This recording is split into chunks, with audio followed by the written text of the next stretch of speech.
자, 말씀 보도록 하겠습니다. 오늘 말씀 마가복음 2장 1절에서 12절 말씀까지 가운데 마가복음 2장 1절에서 12절 그 가운데 5절 읽고 5절 한 절 읽고 말씀 나누겠습니다. 마가복음서 2장 5절 신약성경 55쪽 예수께서 그들의 믿음을 보시고 중풍병자에게 이르시되 작은 자야 내 죄 사함을 받았느니라 하시니 아멘. 자, 광고 말씀드립니다. 오늘은 1월 22일 설날이죠. 설날 고향을 방문하신 분도 계시고 또 주일을 성수하시니라고 아직 고향을 가지 못하신 분도 계시고 정말 행복하고 복된 설 되시고 그동안에 코로나 때문에 마음 놓고 만나지 못하신 분들 또 만날 수 있으니 그동안에 정을 나누시고 또 그동안의 애로를 들으시고 또 서로 위로하는 그러한 시간들 되시기를 간절히 바랍니다. 그리고 우리나라는 아직도 설에 제사의 풍습이 남아있죠.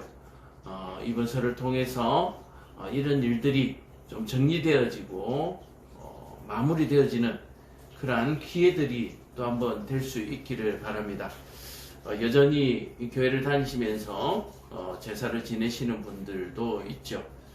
카톨릭이 그렇게 하니까 우리도 좀 그렇게 해도 되지 않느냐, 또는 부모님 때문에 어쩔 수 없이 여러 가지 사연으로 제사를 드리고 있지만 모일 때마다 조금씩 해결해서 풀어 나가신다면 좋은 그런 기회가 만들어질 것 같아요. 우상을 버리는 것에는 일단은 제일 먼저 멀리 하는 것이 제일 중요합니다. 멀리 하는 것이. 우리 흔히 이렇게 얘기하죠. 몸이 멀어지면 마음도 멀어진다. 마음이 멀어지면 몸도 멀어진다. 어느 것이 먼저인지는 모르겠지만 어쨌든 멀리 하는 것에서부터 출발하면 그 해답이 있을 줄로 믿습니다. 간단하게 얘기하면은 이런 거죠. 각자 선산이라고 있죠. 선산에 산소를 가 있으신 분들, 이런 분들은 요즘 공원묘지도 워낙 또 비싸고 하니까 그렇죠. 공원묘지로 옮기시면 이장하시면 아무래도 산소보다는 조금 더 마음의 거리가 멀어져요. 우리가 벌초라든지 이런 것들이 생략되어지기 때문에 마음이 조금 더 멀어지고요. 또 그렇게 함으로 말미암아서 제사의 문제도 자연스럽게 거론할 수 있습니다. 왜냐하면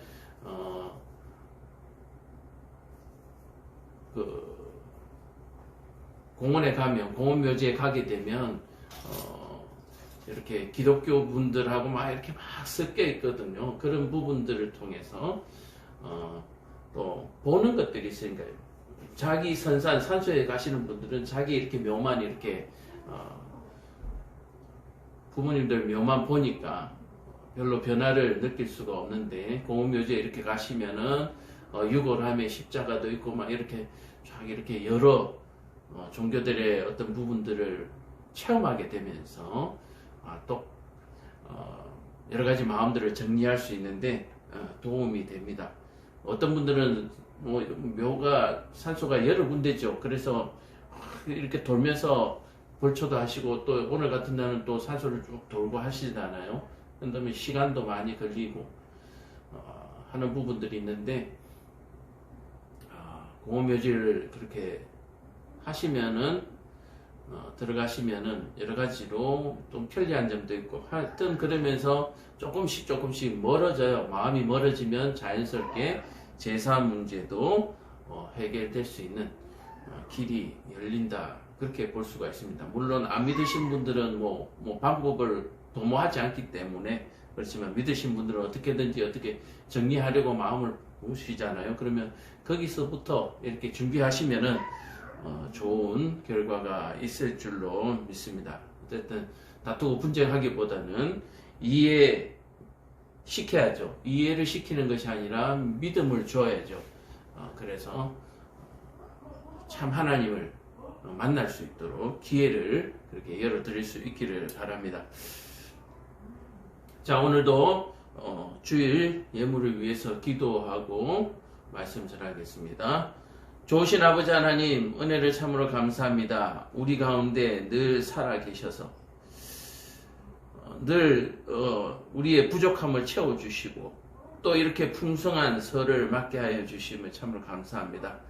하나님 앞에 받은 그 은혜들을 이 시간에 하나님 앞에 감사하며 드리는 예물들 있습니다. 11조로 감사로 또 선교 헌금으로 드리는 이 예물들 하나님께서 기뻐 받으시고 드리는 손길들이 참으로 세세 무궁토록 그 자손들을 통하여서 하나님께 영광 돌릴 수 있도록 주님 도와주옵소서.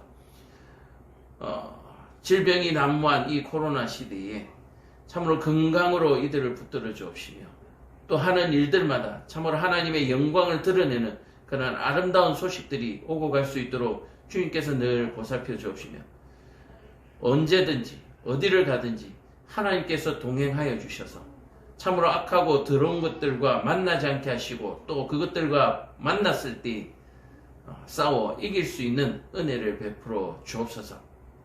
교회는 이 주신 물질을 통하여서 참으로 하나님의 뜻을 이뤄가는 거룩한 성전이 되게 하여 주옵소서. 예수님 이름 받들어 기도합니다. 아멘. 자, 말씀 보겠습니다. 오늘의 말씀의 제목은 예수께서 말씀하시는 믿음 있는 신자. 우리가 2023년을 맞으면서 계속해서 했던 얘기가 무엇입니까? 우리는 예수님을 무엇이라고 하는가? 또 예수님은 우리는 예수님을 어떻게 표현하고 있는가? 전하고 있는가? 또 예수님께서는 자신을 어떻게 나타내 보여주고 계시는가? 또 예수님께서는 무엇을 염려하고 계시는가? 또 우리 모두가 이 아골 골짜기라고 하는 이 괴로움의 골짜기를 모두가 지나야만 비로소 하나님께로 갈 수가 있다. 비로소 예수님을 따를 수 있다. 예수님은 현재 그 아골 골짜기로 향하고 계시다라고 하는 말씀으로 계속해서 마가복음을 진행하고 있습니다. 자, 오늘은 마가복음 2장 1절에서 12절의 말씀을 가지고 그렇다면 예수님께서 말씀하시는 믿음 있는 자는 누구인가? 우리가 믿자 또 믿음 있는 사람 믿음을 가져야 한다 뭐 이렇게 얘기를 하는데 그렇다면 과연 그 믿음이라고 하는 것이 무엇인가? 예수님께서는 어떠한 것을 믿음 있는 신자 믿음이라고 말씀하시는가? 예수님께서 말씀하시는 믿음 있는 신자는 누구인가? 라고 하는 바로 그 부분을 오늘 사건을 통해서 한번 알아볼 수 있기를 깨달을 수 있기를 바랍니다. 생활에서 일어나는 한 예입니다. 믿음이라고 하는 것은. 그래서 우리가 흔히 얘기하죠. 믿음이라고 하는 것이 이렇게도 나타나고 저렇게도 나타나고 뭐 이런 표현 많이 쓰잖아요. 그런데 이렇게 나타날 수도 있고 저렇게 나타날 수도 있지만 믿음은 뭐다? 결국 하나다라고 얘기하는 거예요. 그래서 이렇게 나타나는 믿음을 제가 이런 믿음을 나타낸다고 해서 저런 믿음은 못 나타내는 것. 그래서 어떤 부분에는 강하고 어떤 부분에는 아예 없고 뭐 이런 부분은 없다라고 얘기하는 거예요. 믿음 있는 사람은 여기에 있으나 저기에 있으나 동일하다. 하나님은 동일하신 하나님이시잖아요. 하나님은 어디에 계시든 어디에도 계시고 그것과 우리의 믿음은 동일하다라고 얘기하는 거예요. 여기에서는 믿음 있는 척 하다가 또 여기에서는 믿음 없는 척 하다가 또 여기에서는 믿음이 있는 모습을 보이다가 여기에서는 전혀 믿음 없는 모습을 보이고 그런 것은 없다라고 얘기하는 거예요.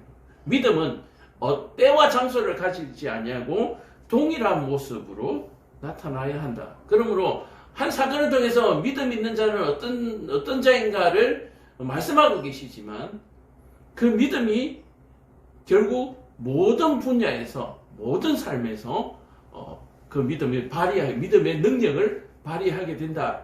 이렇게 우리는 이해하실 수가 있습니다. 자, 그렇다면 오늘 이 삶 속에서 어떤 모습을 보고 그 모습 속에서 하나님이 이런 것이 믿음 있는 자다라고 말씀하시는데 우리가 살펴보겠습니다.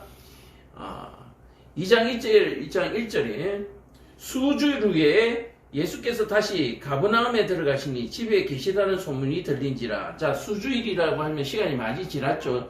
일단 주일은 7일이니까 수주일이면 7 곱하기 여러 1, 2, 3, 4, 5, 6, 7, 8 나가겠죠. 9단, 7단처럼 나가겠죠.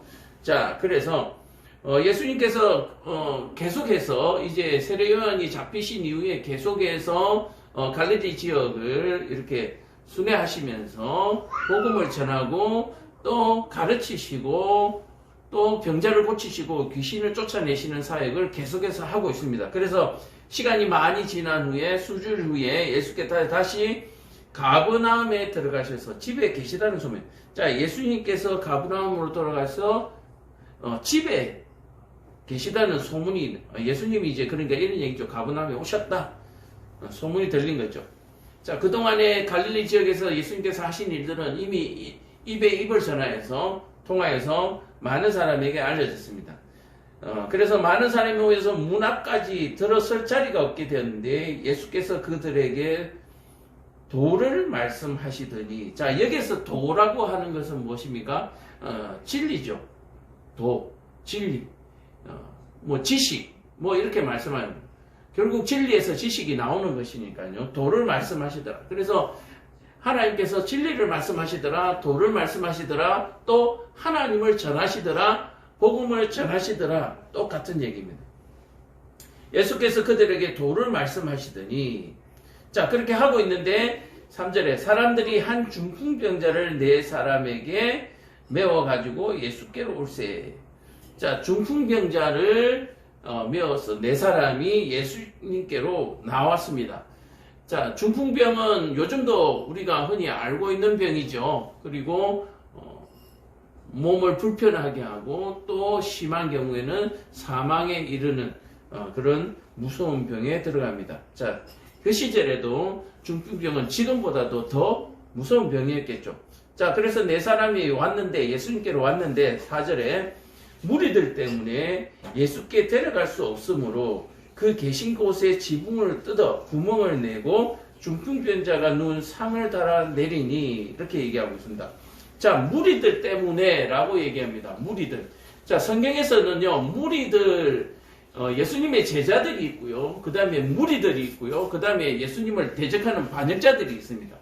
크게 이렇게, 그 다음에 이방인들도 반역자에 속하니까 그게 한 무리로 묶고요. 이렇게 크게 세 부류로 나눌 수 있습니다.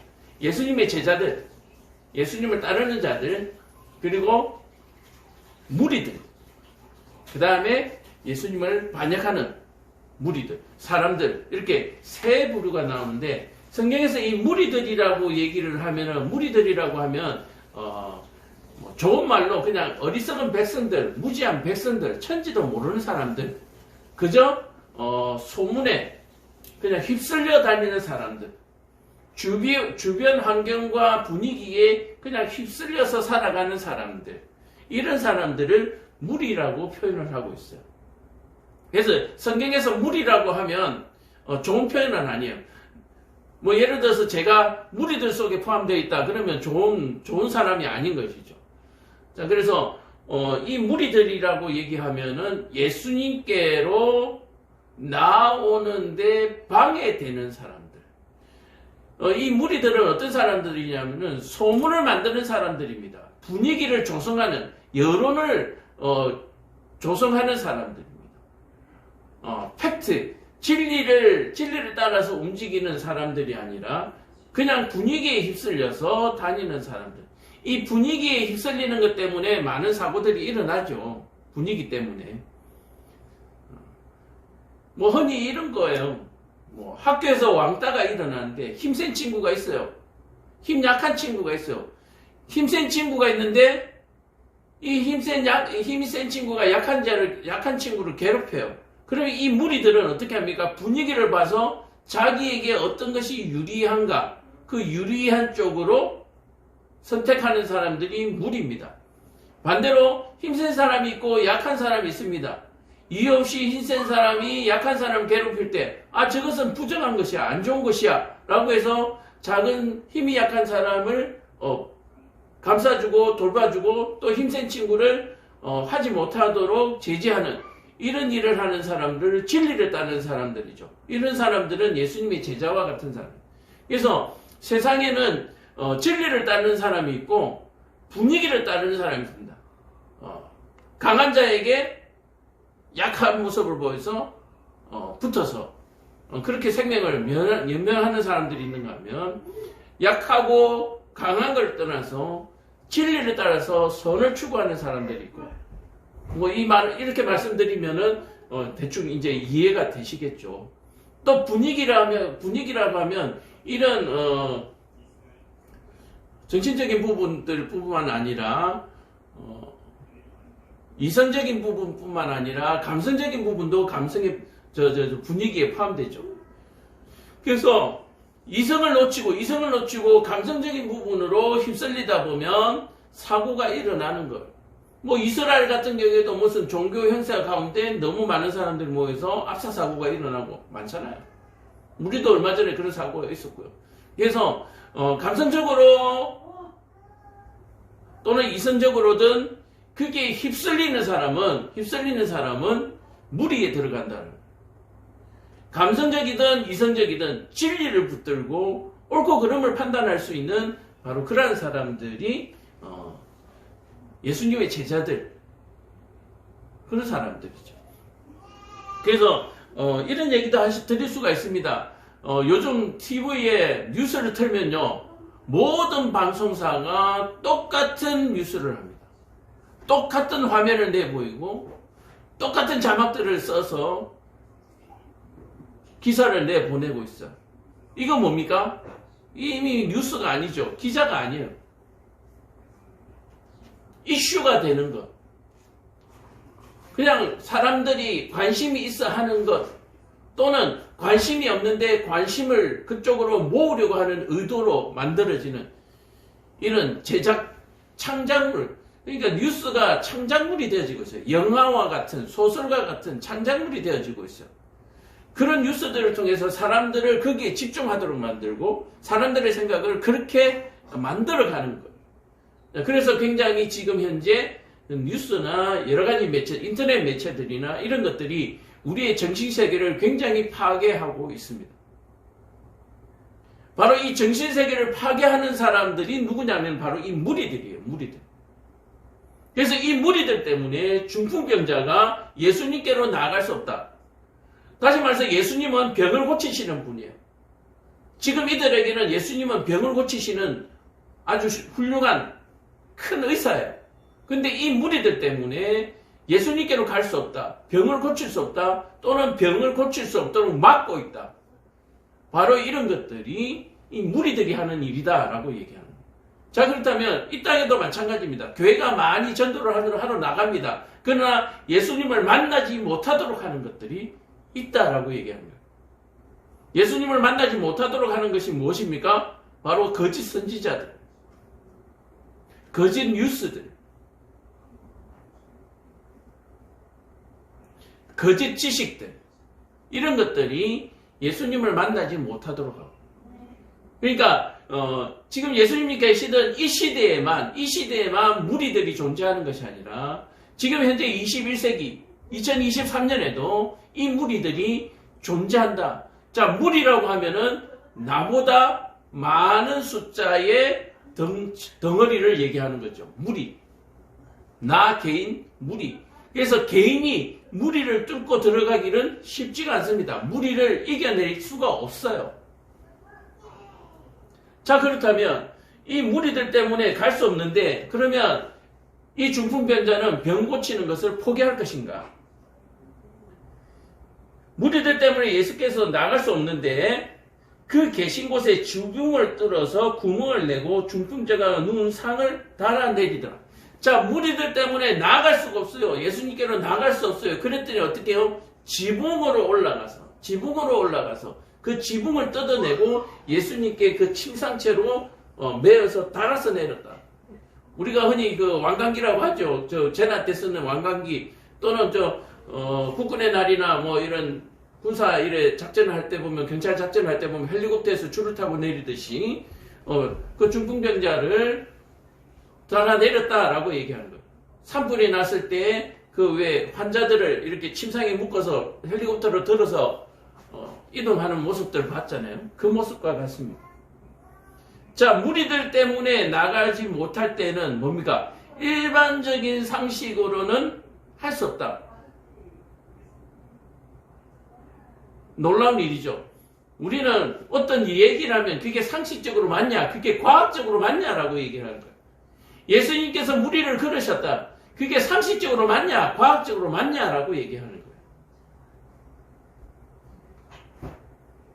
그래서 창조과학에서는 그렇게 얘기합니다. 우주 질서를 만드신 분인데 왜 무리를 못 걸어가냐는 얘기예요. 사람이 물에 발을 디디면 빠지죠. 그 빠지도록 하는 규칙을 만드신 분이 하나님이에요. 그러면 그 규칙을 만드신 분이 하나님이기 때문에 그 규칙에 반할 수 있는 다른 규칙도 하나님께서는 알고 계시는 거죠. 안 빠지는 방법도 알고, 빠지는 방법을 알고 계시니까 안 빠지는 방법도 알고 있는 거예요. 그래서 예수님께서 무리로 걸어가시는 것은 전혀 이상한 것이 아니다. 오히려 빠지는 것이 이상한 것이고, 빠지는 것은 뭡니까? 하나님께서 수영을 하기 위해서, 즐기기 위해서 빠지는 것이죠.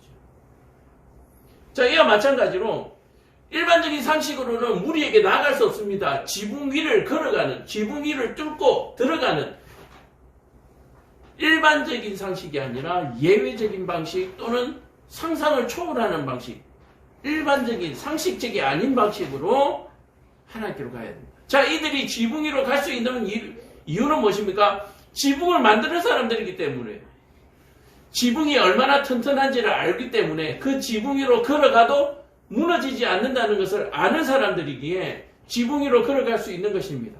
다시 말해서 예수님께서는 물에 발을 디디면 빠지는 것을 아시는 분이기 때문에 어떻게 하면 안 빠지는지 아시기 때문에 무리를 걸어갈 수 있는 거예요.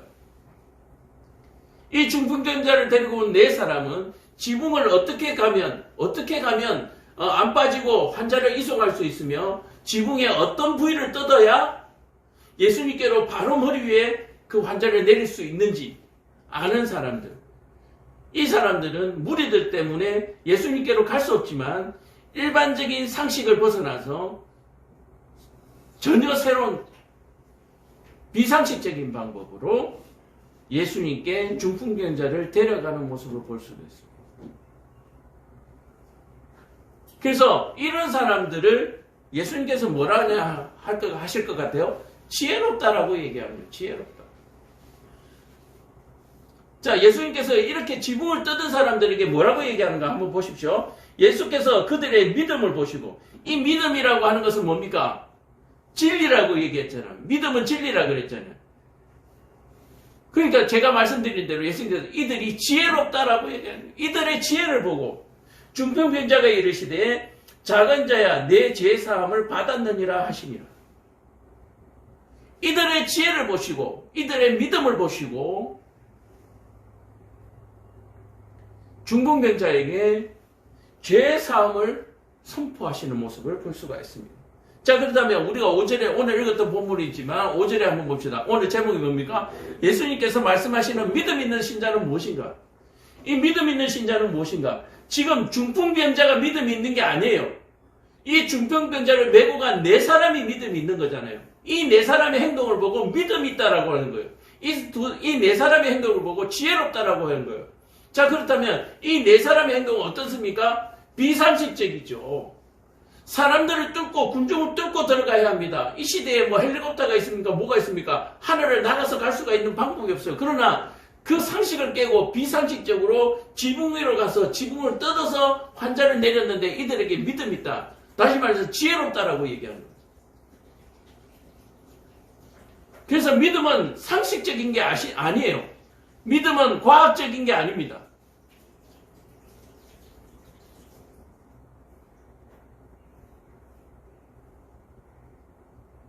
오늘 우리가 예수님께서 말씀하시는 이 믿음은 우리는 늘 이 문제 때문에 부딪히잖아요. 이 상식적인 것 때문에 하나님께로 가지 못한 이 무리들 때문에 상식을 요구하는 이 무리들 때문에 우리는 예수님께로 나아갈 수가 없는 거예요.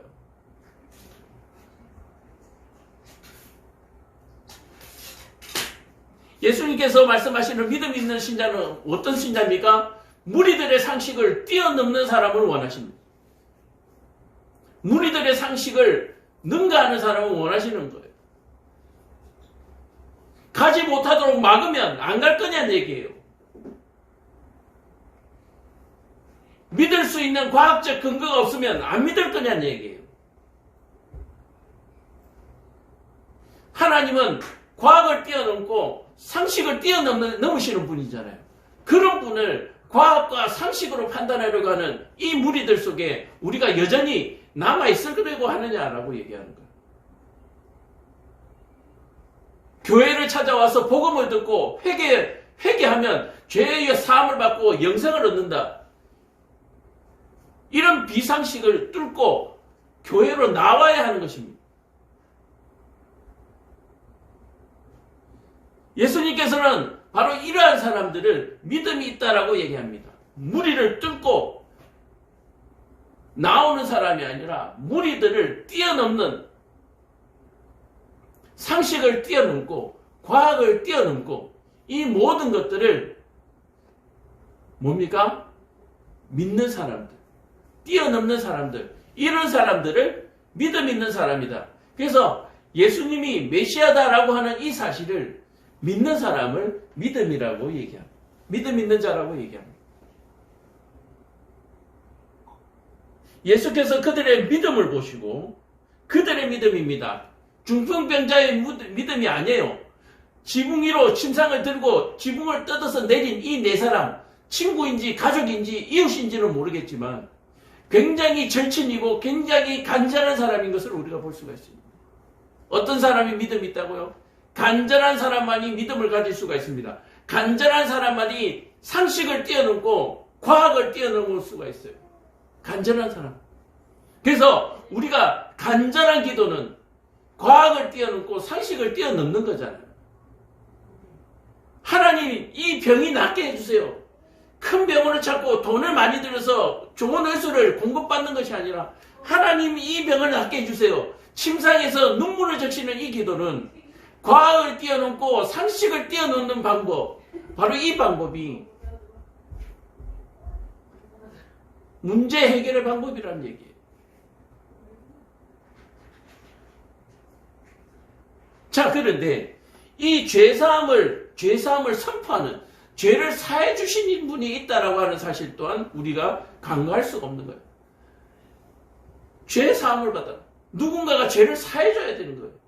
자, 죄사함은 누가 죄를 사해 줄 수가 있습니까? 누가 죄사함을 받아요? 피해를 받은 사람이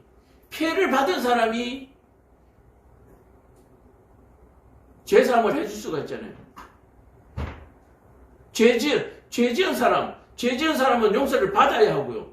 그 죄로 인하여 피해를 받은 사람 또는 그 죄를 억제할 수 있는 사람이 죄를 용서해 줄 수 있어야 합니다. 죄의 당사자죠. 그래서 죄는 누구에 대한 죄인가? 하나님에 대한 죄죠. 우리는 회개할 때에 누구에 대한 죄를 회개합니까? 하나님에 대한 죄. 하나님에 대한 죄는 어떤 죄입니까? 명령불복죄입니다. 자, 예를 들어서 어떤 사람을 상해를 줬습니다. 상해를 했어요. 다치게 했어요. 그러면 그 사람에게 죄를 지은 건 맞습니다. 그런데 피해자죠. 근데 이 죄가 누구에 대한 죄인가? 내 이웃을 내 몸처럼 사랑하신 하나님에 대한 죄. 사람이 살인을 했습니다. 어떤 죄를 저질렀습니까? 살인죄가 아니라 대한민국 법을 어긴 죄예요. 사람의 생명을 해한 죄. 이해가 되세요? 그러므로 회개는 하나님에 대하여 회개하는 것이 먼저다라고 얘기하는 거예요. 그리고 하나님에 대하여 그 회개를 했을 때에 하나님께서 어떤 판결을 내리십니까? 배상의 책임 또는 형벌의 책임을 가해자에게 내리게 되는 것이요. 힘 있는 사람이 약한 자를 괴롭힌 거잖아요. 약한 사람이 힘 있는 자에게 어떻게 대항할 수 있는 방법이 없습니다. 힘 있는 자가 압제를 하면 약한 자는 어떻게 할 방법이 없어요. 어떻게 거기에서 용서를 받고 어떻게 피해 보상을 받을 수 있습니까? 절대로 받을 수가 없어요. 하나님께 그 죄를 묻고 하나님께서 그 피해자에게 보상을 하게 되는 것입니다. 마찬가지로 예수님께서 이 중풍병자를 데려온 이 간절한 기도, 간절한 소망을 받으시고 뭐요? 판결을 내리시는 거예요. 작은 자야 내 죄 사함을 받았느니라. 그래서 이 간절한 믿음은 죄 사함을 받는 구원의 능력을 불러오게 되는 거죠. 예수님께서 말씀하시는 이 믿음은 바로 이 간절한 믿음, 상식을 뛰어넘는, 무리들을 뛰어넘는, 무리들의 그 환경에 휩쓸리지 않는, 그 분위기에 휩쓸리지 않는, 무리들의 그 지식적인 상식, 과학적인 것에 현혹되지 않는, 빠지지 않는 바로 그러한 믿음을 예수님께서는 우리에게 요구하고 계시고 그런 사람들을 믿음 있는 자다라고 얘기를 합니다. 저와 여러분들은 어떻습니까? 예수님을 상식적으로 믿고 계십니까? 과학적으로 믿고 계십니까? 우리가 간혹 과학적으로든 어떤 방법으로든 예수님이 증명되어지는 부분에서 굉장히 희열을 갖고 위로를 받습니다. 그러나 그것으로 해결되는 문제는 아니다라고 하는 사실을 여러분들이 꼭 기억하시기를 바랍니다. 2장 6절에 보면 어떤 서기관들이 거기 앉아서 마음에 생각하기를, 자 여기에서 반대로 믿음 없는 자의 모습을 우리가 보고 있습니다. 어떤 서기관들이 여기 앉아서 마음에 생각하기를, 자 그러면 믿음 없는 사람들 가운데 지금 이 어떤 서기관들이 지금 믿음 없는 자로 그려지고 있습니다. 이 사람이 어찌 이렇게 말하는가? 신성모독이로다. 오직 하나님 한 분 외에는 누가 능히 죄를 사하겠는가? 자, 이 사람들이 마음에 생각하고 있습니다. 진리를 마음에 생각하고 있는 거예요.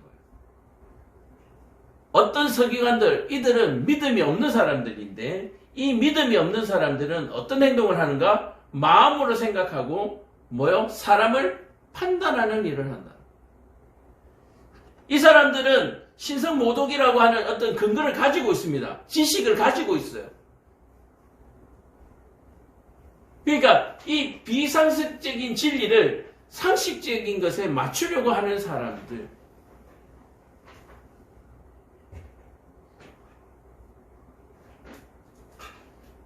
그들이 속으로 이렇게 생각하는 줄을 예수께서 곧 심중에 아시고 이르시되, 자 예수님께서는 어떻습니까? 상식을 뛰어나는 사람이죠. 상식을 뛰어넘는 사람이죠.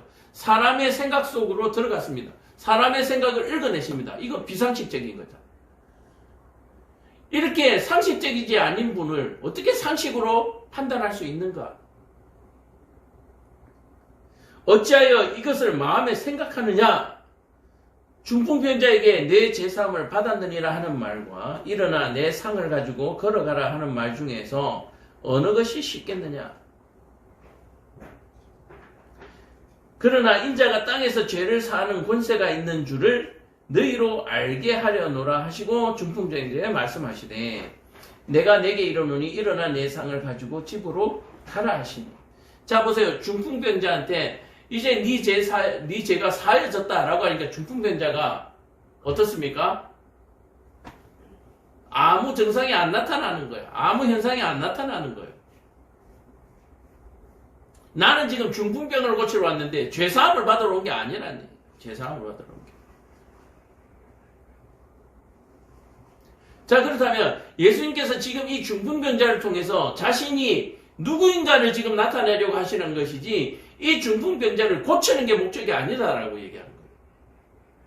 아니 그러면 예수님은 우리가 힘들고 어려운 것에 대해서 관심이 없으신 분입니까? 이렇게 또 말씀하시면 참 곤란하고요. 예수님은 지금 이 중풍병자의 병을 고치는 것이 문제 아닌가? 이 한 사람의 병 고침을 통해서 많은 사람들에게 예수님 자신이 누구인가를 알게 하고 깨닫게 해서 회개하도록 만들기 위한 그것이 더 크다. 이 한 사람을 살리는 것이 목적이 아니라 이 한 사람으로 말미암아 여기 있는 많은 무리들을 제자로 바꾸려고 하는 바로 그 일을 지금 하고 계신다라고 얘기하는 거예요. 자, 그렇다면 오늘 보세요. 보시라고요.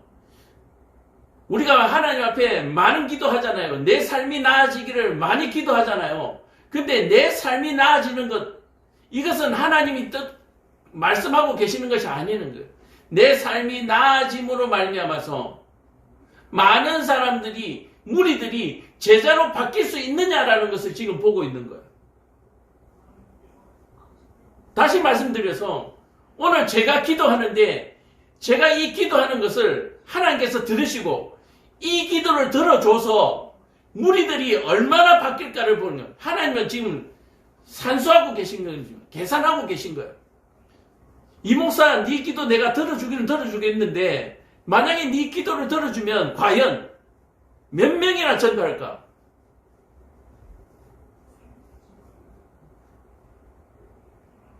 병자 하나 고치는 거 하나님 아무것도 아니고 예수 아무것도 아닙니다. 한 사람을 부자로 만드는 거 아무것도 아니에요.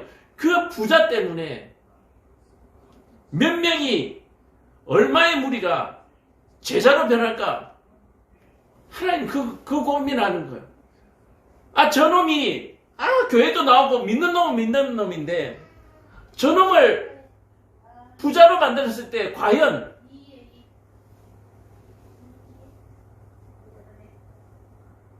경제성이 맞냐라는 얘기예요. 경제성이 맞냐. 혹시 저놈마저도 돈이 주는 그 매력 때문에, 물질이 주는 그 매력 때문에 떨어져 나가지 않을까? 차라리 좀 불편한 게 나을 수도 있습니다. 차라리 좀 힘든 게 낫다는 얘기예요.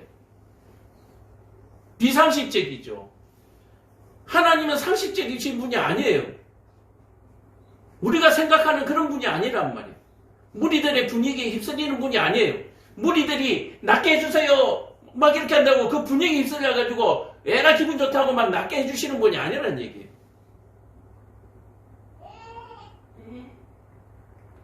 교회마다 큰 건물을 짓고 사람들이 넘쳐나니까 애가 이것도 크게 하고 이것도 저것도 크게 하고 그런 분이 아니란 얘기예요. 그렇게 했더니 엉망진창되고 난리 나잖아요.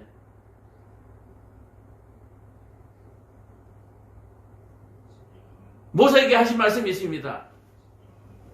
아브라함에게 하신 말씀이 있습니다.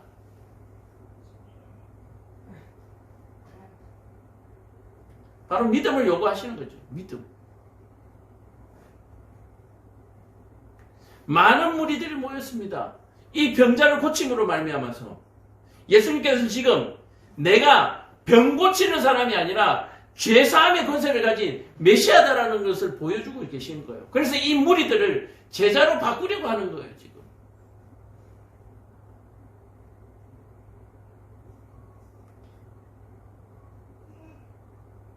자, 그렇다면 오늘 예수님께서 말씀하시는 믿음 있는 신자는 뭡니까?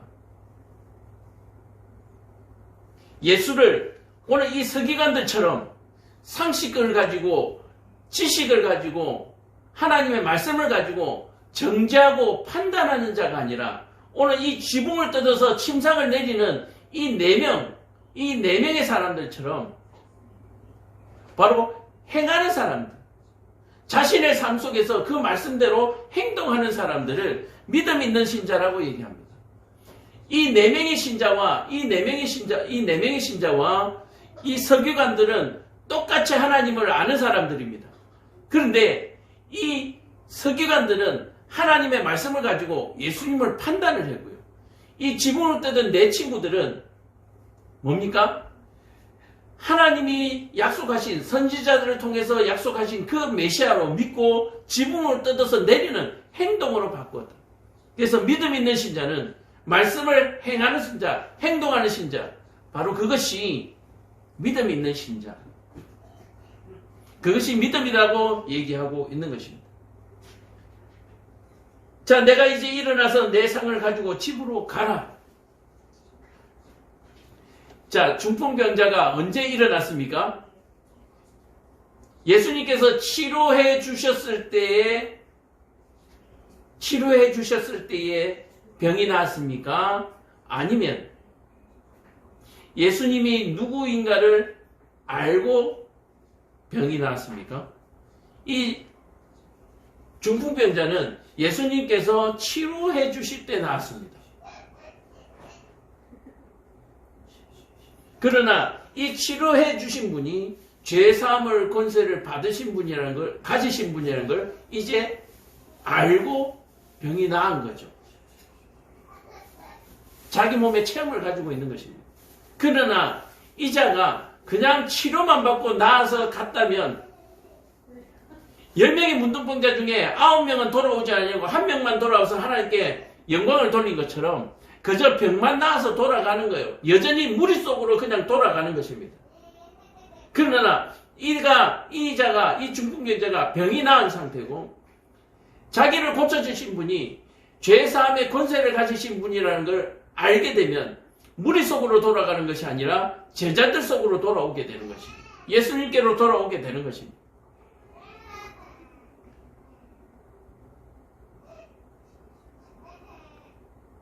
그가 일어나 그 상을 가지고 모든 사람 앞에 나가거든 그들이 다 놀라하니 영광을 돌며 이르되 우리가 이런 일을 도무지 보지 못하였다 하더라. 자, 이 영광을 돌렸다는 말은 하나님께 영광을 돌린 것이죠. 이 중풍병자는 뭐요? 구원을 받았다는 거예요. 작은 자의 내 죄 사함을 받았느니라. 구원을 받았다라고.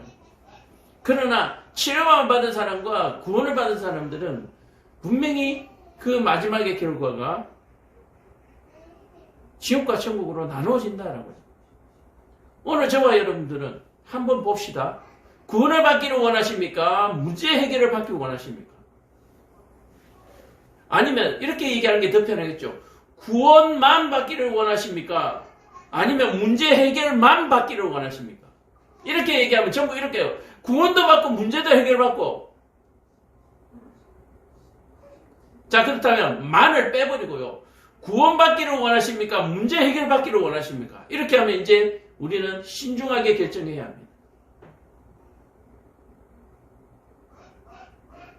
오늘 예수님께서 중풍병자를 통해서 우리에게 보여주시는 것은 구원받기를 원하는 자, 바로 그 자가 믿음 있는 자이고 문제 해결을 받기를 원하는 자, 그들은 바로 무리라고 얘기하는 거예요. 여러분들은 무리들 속으로 다시 돌아가기를 원하십니까? 아니면 제자들 속으로 돌아가기를 원하십니까? 오늘 저와 여러분들은 지붕을 뜯어서 예수님 앞에 내려온 중풍병자와 같습니다. 오늘 이 결정이 우리의 삶을 대단히 바꿔놓을 것이고 오늘 이 결정을 통해서 우리의 삶이 엄청나게 바뀔 것입니다. 구원받기를 원하십니까? 문제 해결받기를 원하십니까? 구원받기를 원하시는 분은 상식을 뛰어넘고 이성을 뛰어넘어서 하나님께로 나아가는 것이고 문제 해결받기를 원하시는 분은 그 상식 속에서 그 문제를 해결해야 하는 거예요. 자, 그렇다면 이 중풍병자가 낫는 것이 상식입니까? 비상식입니까? 원래 이 병은 못 고치는 게 상식이에요. 고쳐지는 건 비상식이란 말이에요.